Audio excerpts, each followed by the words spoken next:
kuba bulungi ate bubi. Obwenzi bulungi ate nga tolya gwe taata. Bakulese kwata wa kamera obitwala wa. Wasasudde. Awasasudde. Obadde ogamba obwenzi awasasudde. Kiki otegeeza musasulira? Obitwala wa taata. Amanyi bw'ogula engoye empya oyagala 7 seekulabe. Teka wansi engatto. Teka wansi engatto. Gwe obwenzi bulungi naye ate bubi. Kino kigenda eri abasajja abeerabiralabira. Wali obaddeko awo nga wakayiga omwenge. Nga wakayiga omwenge. Kino kigenda eri abasajja abeerabiralabira. Onywa omwenge. Nga togumanyi. Ogwe mulundi gwa kusoso nnyo omwenge. Onywa bbiya Nairo. Oddayo ewaka leeti. Onywa 3. Ono nga atambula ng'omusumba. Onywa 3. Nezikuba Nairo. Oddayo ewaka. Kyova nze ngamba abasajja bw'obanga omwenge toguyiganga gwesonyiwe. Gute. Onywa kipesi 3. Oddayo ewaka. Ng'otamidde. Omukazi omusaka mu mulyango. Naye mubiru. Wayise omwenge olifuuse kataya kuddanga zino sawa mekazi okomyewo.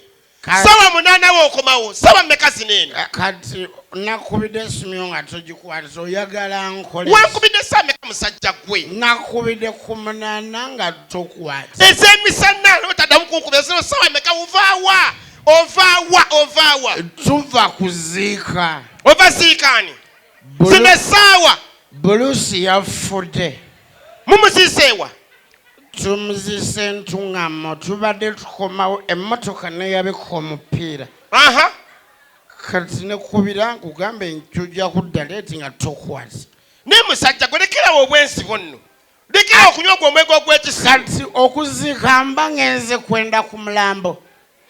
Naye toddamu byokola byengebe kaliita boonaabeko weebake genda onaabe. Enkeera. Akola kyekimu. Okufuusa muze. Leero okomyewo na 9, lulijjo wakomyewo 8. Ovaawa musajja gwe. Nakubye esimu nga togikwata. Wakubye essaawa mmeka? Nakubidde oba ssaawa mmeka sijjukira. Ovaawo essaawa zineeno? Tuva kuziika. Ani yafudde? Bulusi yafudde. Mumuziiseewa? Ntungamo. Nejjogo mwasa neero gw'oziise. Emmotoka yayabise omupiira nekubira nga tokwata. Abaali awo essimu neevuga. Cwinchwiri. Bakinyingi batandise okukubira. Ani akubira oyo? Bulusi yakuba.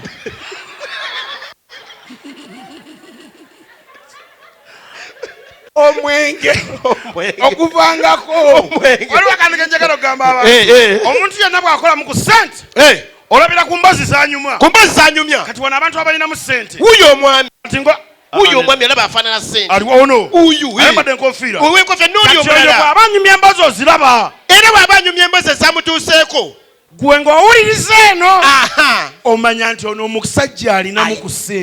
Era akomawo waka ajja n'akunyumisa. Nga waliwo ekyamutuuseeko gwe ng'oli eno owuliriza. Buwuliriza n'omanya nti ssente azirina. Tukitwale nti olina gw'onyumisa. Nze ndi eno mpulira mboozi. Brother, mwana nafunyemu obuzibu eka. Ulira omuntu ng'alinamu. Nakomyewo waka, then I hooted loud nga no one was opening. Nze nina remote yange ya gate nekola nyenzikulawo gate nenyingiza mmotoka. Nenyingisa emmotoka. Ekyo ne kikula. Omusajja ennyumba gy'asulako yakikomera. Yakikomerako ne gate. Then when natuuse mu sitting room ngamba bikimu nga kidi disorganized. Mpita madam nga madam simulaba. Naye abakazi banyiisa. Then nenyambuka waggulu upstairs mu bedroom. Ekyo bw'owulira embazi eyo omanya omusajja ennyumba ye yakalina. Anyumya. Nenyambuka mu bedroom, then I found her there.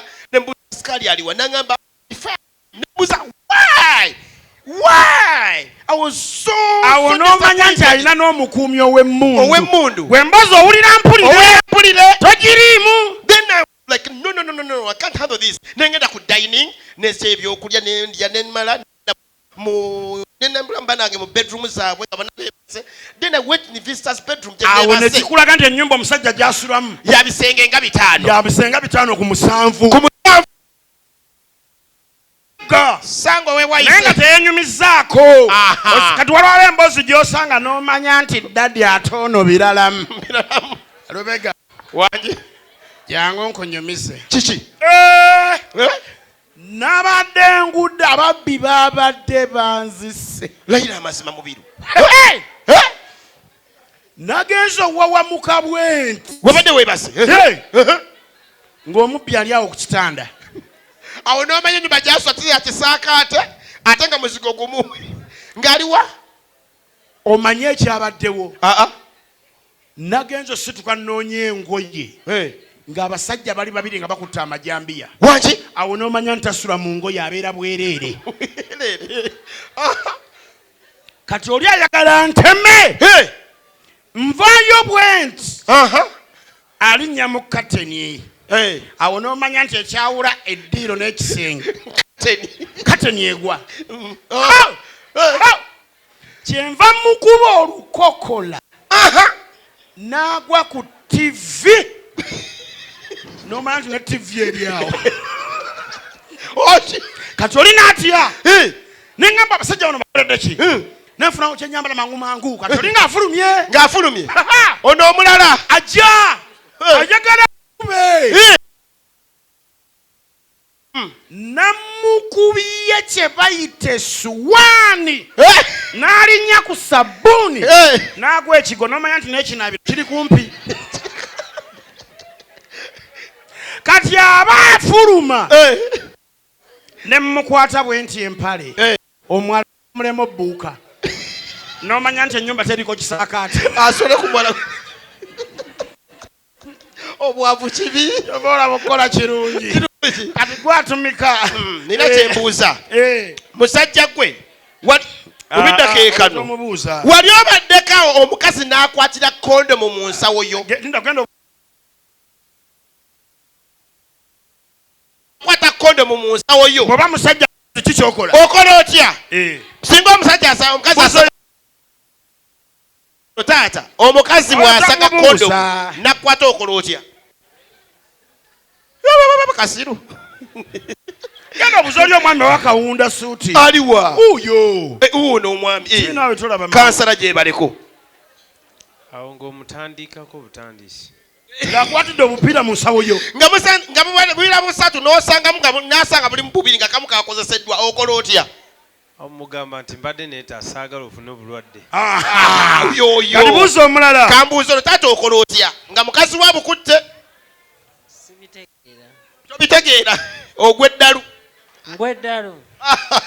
buuza omulala kambuuza ono taata okola otya nga si girlfriend n'asanga kondomu mu nsawo zo nga zina basatu nga mulimu bbiri okola otya omugamba ki mugamba nafunye omulimu mu ttaso pulira omuyaaye buuza ku bakazi mami n'osanga kondomu mu nsawo za bbaawo okola otya nga tubuulire okola otya busatu n'osangamu kamu omusonyiwa bambi ono omukyala mutoolo bwe bati abakyala abatoolo tebalina buzibu jangu obuzeyo ku mukyala omukuba abano wano eno kambuza ono mami wa kombine wama mami n'obusanga okola otya nze mutuga butuzi laba omutemu laba n'owenkudi bwagiteze sijja kujja wuwo laba omutemu kati wano katukigamba abasajja omanye abasajja tulina abantu bafe abatubeererawo osekeera osanga omukazi agamba mnyongera ku simu yo kabode ani bouncer ani cameraman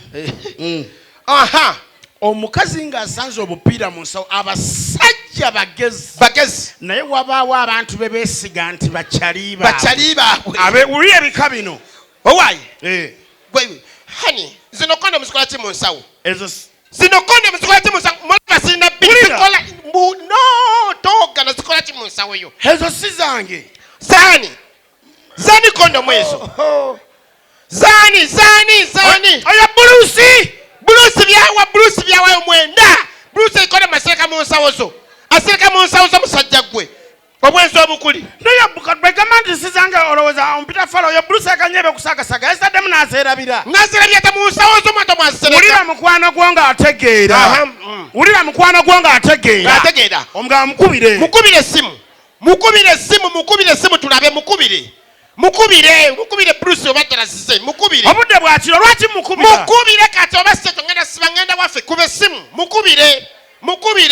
mukubire ngandaba kubira Bruce sakuloud speaker sawa sakuloud speaker ulira mukwano gwanga mugezi aro Chiko yo obadde ogamba ki wama mbadde gamba nti no nina mukazi wange oli mu loud speaker yankutana obupiira mu nsawo mbadde mugamba nti no bwo kati ataawa kutene kondomu mu nsawo kondomu 2 agamba mu kondomu zange ate mugambe mu kondomu zizo yagala wama kondomu sizizo oli mu loud speaker Bruce Neyate nangoze sasa weka ulira mu kondomu zange nazinonyeza moroka nga sizira ndozo owulidde olula mbadde manyizizo omusajja wabawo mukwano gwe owokubiri mukubire omukubira sakuloud speaker kale mukazi wange unayomba omukazi wange una ali wanayomba asaze kondomu mu nsawo zange mugamba kondomu si zange zizo Chiko niyo omukazi afuukidde ekizibu mugambe wuyo ogera ye wuyo oli cloud speaker ddala kondomu zange zizo lindako kondomu ki Chiko naawe kondomu zizo wazirabidde mu nsawo yange jo bannange omukazi wange unakula oli cloud speaker anti nange akisensi maze ennaku nnya sikulaba wazimpeeredde wa Chiko kondomu zizo omukazi akuwulira gwenyininyini wazirabidde mu mmotoka yange ulira wanyizaamuko emabega nakkubira esimu yange n'otagikwata Chiko kati ate onkubira saawa zino kiro kati ate ombulira obupiira ki mubiru kondomu zizo omukazi una mugambe kondomu zange zitya awo oyo ndowooza zonto nkubye kati wabaawo ate ono ng'ate musiru olumukubira mukubire ngenda mukubira okisa cloud speaker Chiko wamandira mukanga wana mu loud speaker wabadde n'ekikazi ekyabadde n'amabina oli mu loud speaker mukazi wange akuwulira yambadde kondomu yankutana ekikazi kyekabi nnyo kyabadde n'amabina uliriza mubiri bannange mukazi wange akuwulira wasute mwanako onondera ekikazi kyakabi bannange bw'okimanyiza nange empaamu bannange okyusa abakazi kino kyanyumidde bannange oli mu loud speaker mukazi wange akuwulira ndi mu loud speaker ampulira bankutana obupiira mu nsawo buli bubiri mbadde mugamba bwo kati ate gwe yasema mugambe bwange Thank you so much, ladies and gentlemen. God bless you.